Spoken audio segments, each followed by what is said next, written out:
గతంలో ఎన్నడూ లేని విధంగా జమ్మూ కాశ్మీర్లో భారీ హిమపాతం కొనసాగుతోంది. దీంతో ఎక్కడ చూసినా మంచు దుప్పట్లో కొండలు, సరస్సులు, నగరాలు కమ్ముకున్నాయి. ఈ క్రమంలో శ్రీనగర్ విమానాశ్రయం పరిధిలో తెల్లవారుజామున మరోసారి తేలికపాటి మంచు కురుస్తుండటంతో విమాన రాకపోకలకు అంతరాయం ఏర్పడింది. రన్వే విమాన రాకపోకలు సాగించే ఇతర ప్రాంతాల్లో మంచు పేరుకుపోవడం వల్ల విమాన కార్యకలాపాలు నిలిచిపోయాయి. ప్రస్తుతానికి బార్డర్ రోడ్స్ ఆర్గనైజేషన్ బృందాలు రన్వేను శుభ్రం చేసే పనిలో నిమగ్నమై ఉన్నాయి. విమాన కార్యకలాపాలకు అనువైన పరిస్థితులు కల్పించేందుకు అధికారులు యుద్ధ ప్రతిపాదికన మంచును తొలగిస్తున్నారు. ప్రతికూల వాతావరణ పరిస్థితులు దృష్ట్యా విమానాలు ఆలస్యమయ్యే అవకాశం ఉందని విమానాశ్రయ అధికారులు ప్రయాణికులను హెచ్చరిస్తున్నారు.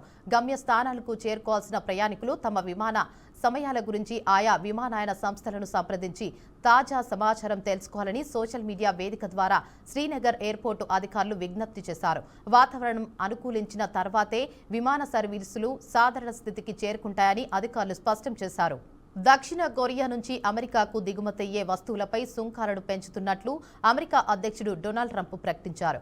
వాణిజ్య ఒప్పందానికి ఆమోదం తెలపడంలో దక్షిణ కొరియా చట్టసభ చేస్తున్న జాప్యంపై ఆయన తీవ్ర అసంతృప్తి వ్యక్తం చేశారు.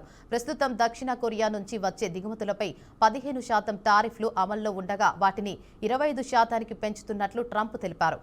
ఈ మేరకు ఆయన తన సొంత సోషల్ మీడియా వేదికగా ట్రూత్ సోషల్లో పోస్ట్ చేశారు.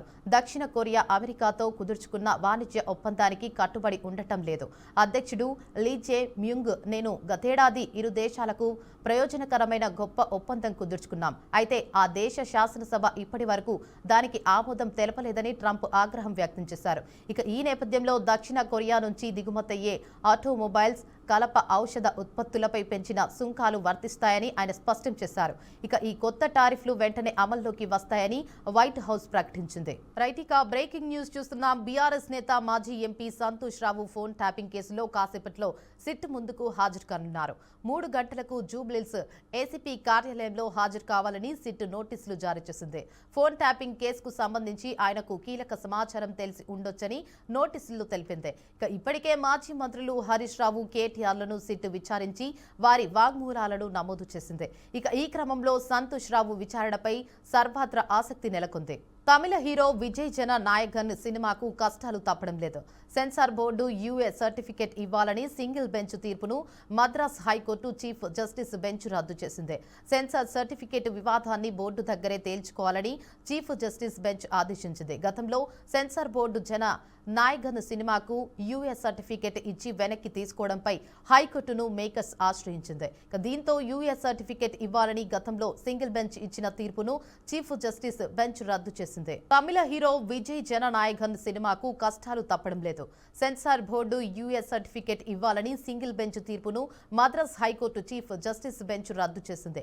సెన్సార్ సర్టిఫికెట్ వివాదాన్ని బోర్డు దగ్గరే తేల్చుకోవాలని చీఫ్ జస్టిస్ బెంచ్ ఆదేశించింది. గతంలో సెన్సార్ బోర్డు జన నాయకన్ సినిమాకు యూఏ సర్టిఫికెట్ ఇచ్చి వెనక్కి తీసుకోవడంపై హైకోర్టును మేకర్స్ ఆశ్రయించింది.